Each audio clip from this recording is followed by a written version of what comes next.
Emily had always believed hospitals were places of healing, but after what happened on one particular night shift, she could never look at them the same way again. It was just after midnight when she started her rounds at St. Vincent's Hospital. The graveyard shift was always the same, too quiet, too still. The stark white hallways stretched endlessly, dimly lit by the flickering fluorescent lights overhead. The air was cold, unnaturally so, and Emily felt a shiver creep down her spine as she pushed her cart along the tiled floor. She had been working at St. Vincent's for almost 2 months, and though she was still adjusting to the night shift, something about tonight felt off. A strange heaviness filled the air, pressing against her chest like unseen hands. It was the kind of silence that felt alive, as if the walls themselves were watching. She tried to shake the feeling as she reached room 306. She checked the clipboard hanging outside the door. Mr. Alderman, 64 years old, recovering from surgery. She had checked on him the past few nights. He was always quiet, always still, his sunken eyes staring at the ceiling as if watching something no one else could see. Tonight, however, was different. Emily knocked gently before stepping inside. The air in the room was colder than the hallway, almost icy. "Mr. Alderman," she called softly. The old man lay in bed, his frail chest rising and falling in shallow breaths. He slowly turned his head toward her, his eyes wide, too wide, filled with something she couldn't quite name. Something close to terror. Emily hesitated before walking closer, her fingers tightening around her clipboard. "How are you feeling tonight?" Mr. Alderman didn't answer immediately. Instead, he blinked slowly, his lips parting slightly. Then, in a hoarse whisper, he spoke words that sent a chill straight to her bones. "Don't let it take me." Emily froze. "Excuse me," she asked, her voice barely above a whisper. Mr. Alderman's breathing quickened. His skeletal hand gripped her wrist with alarming strength. "It comes at night." His voice was barely a breath. "It watches. It waits." Emily's pulse thundered in her ears.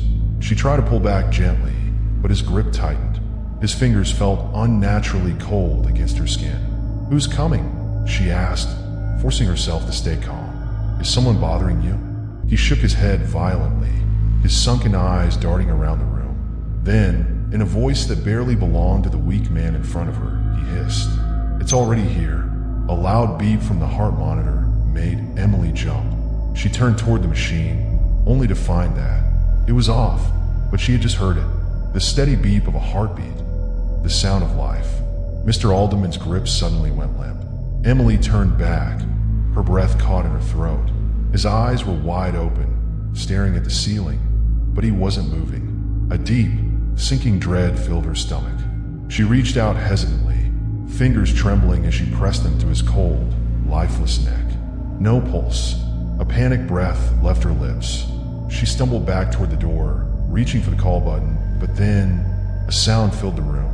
A deep, ragged breath. Emily's head snapped toward the bed. Mr. Alderman was still lying motionless.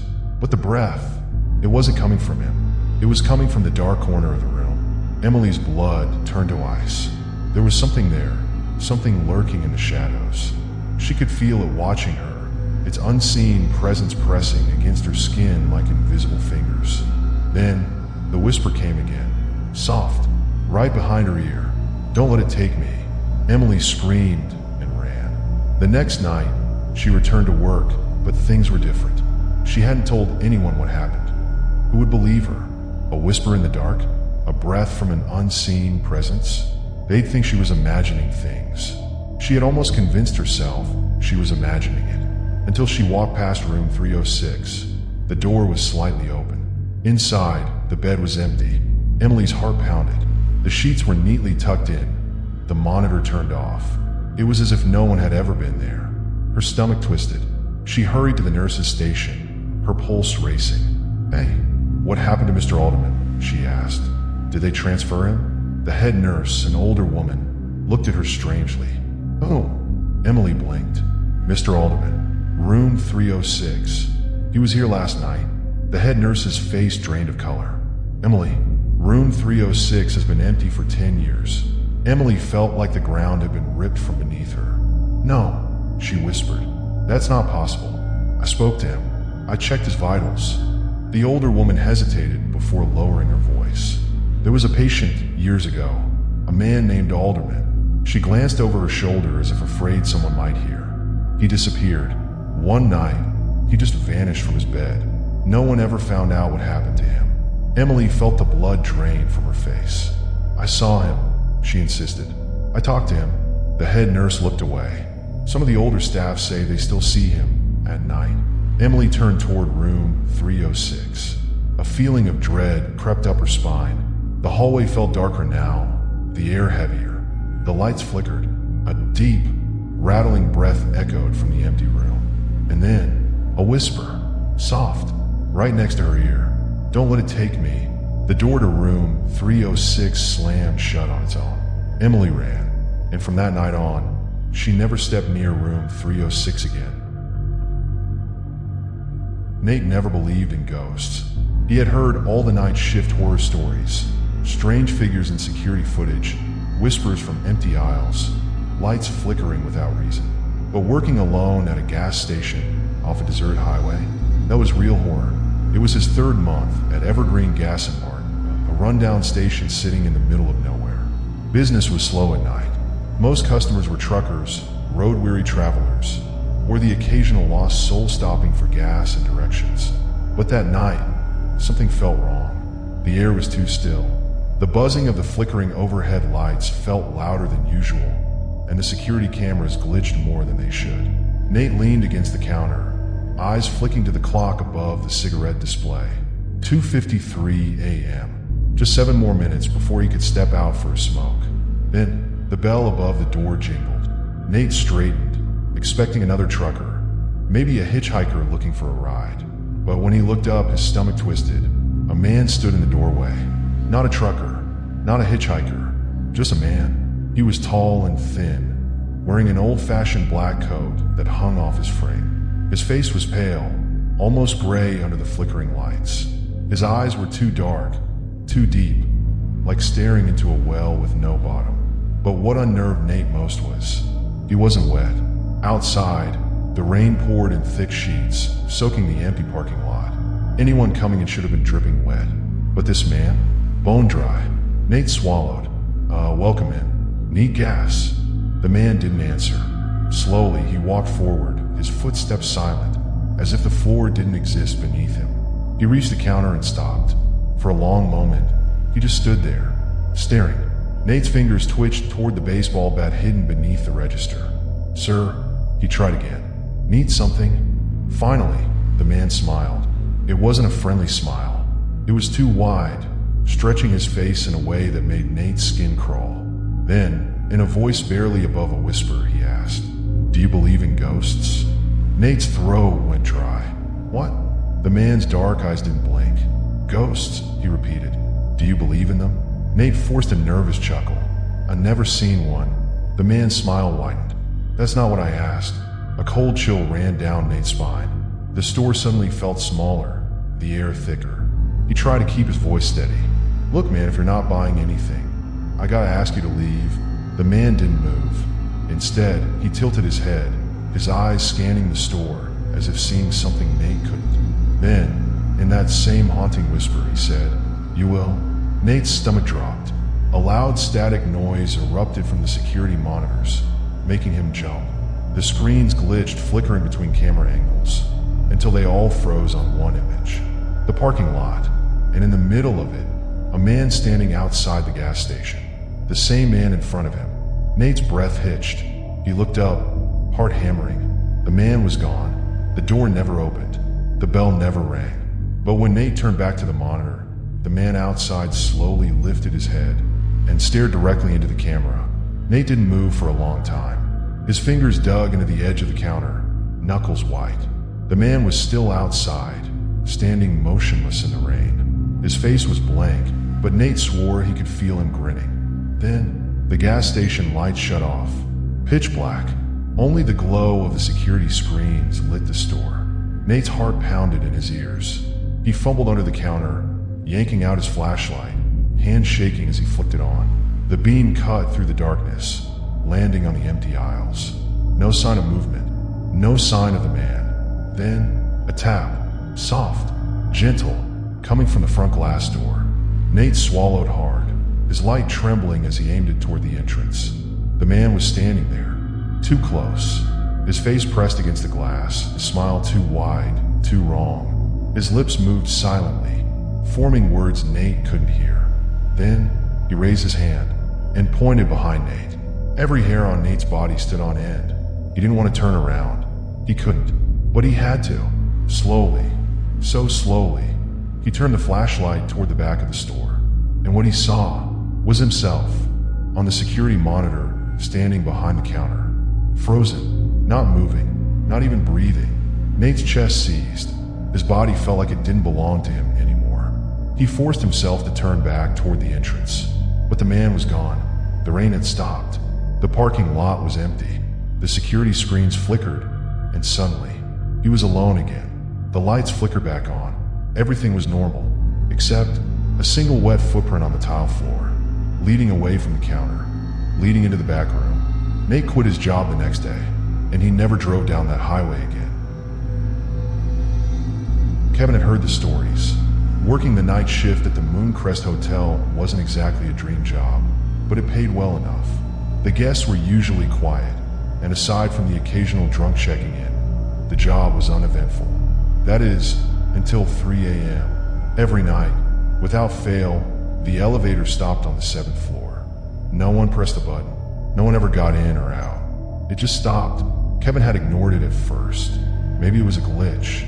Maybe the hotel was old, and weird things happened. But the security guard, Hank, had warned him on his first shift. If you hear the elevator ding at 3 a.m., don't look at it. Don't go near it. Just pretend it's not happening. Kevin had laughed. Why? Is the hotel haunted? Hank's expression didn't change. Something like that. That was a week ago. Now, Kevin was alone at the front desk. The lobby was silent, except for the soft humming of the vending machines and the occasional buzz of the neon exit sign. He checked his phone. 2:59 a.m. He exhaled, tapping his fingers against the counter. Nothing's gonna happen, he muttered. Then, ding, his stomach dropped. Slowly, he looked up. The elevator door slid open. His breath hitched. He waited, listened. No footsteps, no movement, just the yawning darkness of the empty elevator. Kevin swallowed. He should listen to Hank. He should ignore it.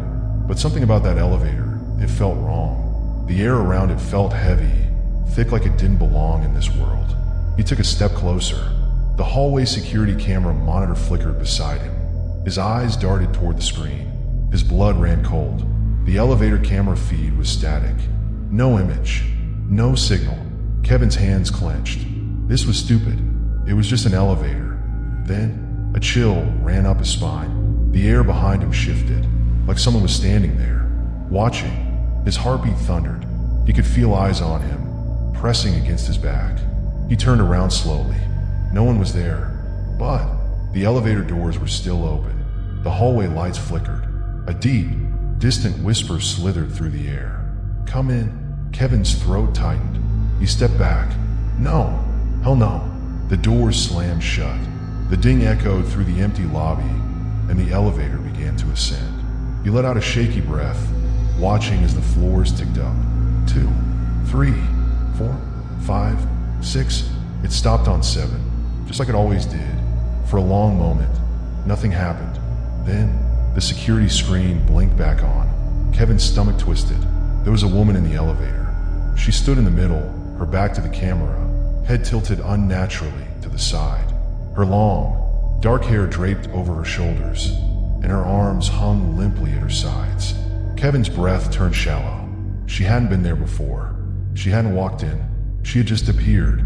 The doors opened on the 7th floor. The woman didn't move. She just stood there, waiting. Then, with agonizing slowness, her head turned toward the camera. Kevin's chest locked up. Her face was all wrong. Her eyes were black pits, endless and hollow. Her mouth stretched into a wide, impossible grin. Then, she took a step forward. Kevin's body snapped into motion. He lunged for the monitor switch, slamming it off. The screen went dark. His breathing was ragged, his hands trembling. This isn't real. It's just a dream. Then, ding. Kevin's breath caught. The elevator had come back down. The lobby was dead silent. The doors slowly slid open. He didn't want to look, didn't want to see, but he did. The elevator was empty. The walls were scratched. Deep, jagged claw marks covered the inside. And on the floor, a wet footprint leading out of the elevator. Kevin took a step back, his legs weak. Then, something moved in the reflection of the elevator doors. A shadowy figure, standing right behind him. Cold breath brushed his neck. "Do you believe in ghosts?" Kevin spun around. Nothing, just the empty lobby. The elevator doors closed on their own. The panel above flashed. Ascending to 7. Kevin grabbed his keys and quit on the spot. As he stepped outside, the cold night air felt suffocating. He looked back at the hotel one last time. The lights flickered on the 7th floor, and in one of the windows, a woman stood, smiling down at him. He never worked night shifts again. Jason had worked the night shift at Frank's Diner for nearly a year, and nothing ever truly scared him. Sure, the occasional drunk customer or the sound of rats scurrying behind the walls was unsettling, but after a few months, it all became normal. At least, that's what he thought, until that night. It was a slow shift, just him and the cook, Manny, waiting for the clock to crawl towards sunrise. The neon, open 24 hours, sign flickered against the rain-streaked windows. Outside, the streets were empty, drowned in the glow of streetlights. The diner was silent, except for the buzzing of the old fluorescent lights. Then, the bell above the door jingled. Jason looked up from his phone. A man had entered. He was tall, thin, and wearing a soaked black coat. His face was partially hidden beneath a wide-brimmed hat, and the shadows clung to him as if the light refused to touch him. Jason felt a prickle of unease. The man didn't say a word. He simply walked to the last booth in the corner, the one next to the window, and sat down. Jason waited, expecting him to take off his coat, maybe shake off the rain. He didn't. His posture was unnatural, too stiff, too still. Jason swallowed and grabbed a menu. As he approached the table, his footsteps felt too loud, like the silence was stretching around him. He forced a polite smile. "Hey there, what can I get you?" The man's head tilted slowly. Then, in a voice that sounded like dead leaves scraping against pavement, he whispered, "Coffee." Jason nodded quickly, coming right up. As he walked back to the counter, he could feel it, the man's eyes boring into his back. He turned to Manny. "Did you see that guy come in?" Manny barely looked up from the grill. "Oh." Jason frowned. The guy in the last booth. Manny finally glanced over. His expression froze. Jason followed his gaze. The booth was empty. Jason's stomach twisted. He knew he had seen him. His voice was unsteady. I just ordered coffee." Manny snorted. "You're losing it, man. Long shifts will do that to you." Jason's fingers tightened around the counter. He wasn't losing it. He had seen the man. He had spoken to him. The bell above the door hadn't rung again. There was nowhere for him to go. Then, the bell jingled again. Jason's head snapped up. The man was back, sitting in the exact same booth. Jason's breath hitched. The chair hadn't even made a sound. He hadn't walked past. He had just appeared. His hat was tilted forward, his fingers tapping the table rhythmically, like a ticking clock. Jason's skin crawled, but he had to pretend nothing was wrong. He forced his feet forward, setting the coffee cup down in front of the man. "Here you go." The tapping stopped. The man's head tilted up just enough for Jason to see a sliver of his pale, sunken face. "Thank you." Jason swallowed. "Do you need anything else?" The man didn't respond. Jason turned quickly, eager to get away. Then he heard it, the whisper, faint, hollow. "Do you believe in ghosts?" Jason froze. The diner suddenly felt too quiet, too empty. He turned back. The booth was empty again. The coffee cup was still there, steam rising in soft curls. Jason took a step back, his breath shaky. Manny had gone pale. He shook his head slowly. "Jason, that booth's been empty for years." Jason's heart hammered. No, I saw him." Manny's voice dropped to a whisper. "You're not the first." Jason's mouth went dry. "The last guy who saw him." Manny continued. "Quit the next day." Said the man kept showing up, kept getting closer. Jason's skin went ice cold. Then, a faint clink came from the empty booth. Jason turned his head slowly. The coffee cup was gone. In its place on the napkin was a message, scrawled in shaky, ink black letters. See you tomorrow. Jason's breath shattered in his chest. The bell jingled. The door creaked open, but no one was there. The cold wind rushed in, sending a deep, hollow whisper through the empty diner. Jason didn't wait. He grabbed his coat and ran out the door. The neon sign flickered behind him. Through the reflection in the window, he saw it. The man in the black coat, standing inside the diner, watching, smiling. Jason never came back for his paycheck. And the next night, the man was still sitting there, waiting,